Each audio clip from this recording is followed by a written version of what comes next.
इन्होंने एक बहुत अच्छा पॉइंट रेज किया है कि हम बात तो कर रहे हैं मिडिल क्लास की। मैंने इसीलिए आपसे क्वेश्चन पूछा था कि आप में से कितने लोग मिडिल क्लास है, सबने अपना हाथ ऊपर कर दिया। अब पहले एक बार डिफाइन करते हैं कि मिडिल क्लास का मतलब क्या। अलग अलग डेटा है, उसके अकॉर्डिंग अलग अलग डेफिनेशंस है मिडिल क्लास की। पिछले 10-20 साल 30 साल में अगर आप देखेंगे तो महंगाई बहुत तेजी से बढ़ी है, लेकिन ये जो डेफिनेशन है मिडिल क्लास की वो चेंज नहीं हुई है, नंबर 1। नंबर 2, मिडिल क्लास की इनकम इतनी नहीं बढ़ी है, लो क्लास की इनकम तो बढ़ गई है।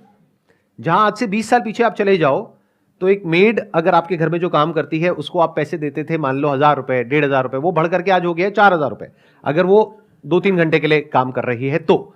और आप मानो अगर वो 4 घर में काम कर रही है तो उसके महीने की इनकम हो गई 16000 रुपए, और उसका हस्बैंड भी मान लेते हैं कुछ ना कुछ अर्न कर रहा होगा, तो वो लोग कमा रहे हैं महीने का 30 से 40 हजार रुपए।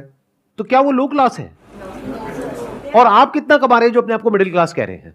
ये अपने आप में बहुत बड़ा क्वेश्चन है। तो मिडिल क्लास की एक्चुअल में डेफिनेशन क्या है ये समझना पड़ेगा हमको, और ये आपकी लाइफ की सारी प्रॉब्लम्स की जड़ है। ये जो क्वेश्चन आपने पूछा ना, जब तक आप ये नहीं समझेंगे कि मिडिल क्लास का मतलब क्या, तब तक अपनी इन प्रॉब्लम्स के सॉल्यूशन नहीं निकाल सकते। ये कैश फ्लो कभी मैनेज हो ही नहीं सकता।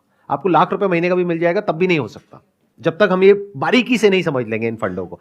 ग्लोबली एक ऐसा सेंसस है जो कहता है कि लो इनकम का मतलब जो दिन का 600 रुपए से कम कमा रहे हैं वो लो इनकम, 600 से 1200 कमा रहे हैं वो मिडिल इनकम। तो अगर इंडिया की बात करी जाए तो यहां पर कहते हैं कि सिर्फ 2% लोग हैं जो एक्चुअल में मिडिल क्लास है। और अगर आज की डेट में हम रियलिटी को देखें, जिस तेजी से महंगाई बढ़ी है, जिस तेजी से स्कूल की फीस बढ़ रही है आज की डेट में, जो एक रियल प्रॉब्लम है जो हम सब फेस कर रहे हैं, और कुछ चीजें ऐसी हैं जो इन्फ्लेशन का डेटा आता है हमारे पास में, उससे भी ज्यादा तेजी से महंगी हो रही है।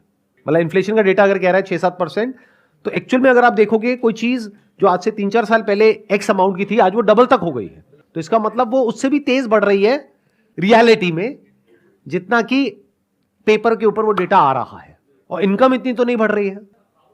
तो मिडिल क्लास को अगर हमको डिफाइन करना हो तो वो ये हो सकता है कि जिसकी इनकम, अगर मैं कंजर्वेटिव होकर के चलूं, वैसे इससे ऊपर होना चाहिए, बट अगर मैं कंजर्वेटिव कैलकुलेशंस भी लेकर के चलूं, 40,000 रुपए महीना, यानी मोटा मोटा साल का 4,80,000 रुपए, तो कह सकते हैं कि आप मिडिल क्लास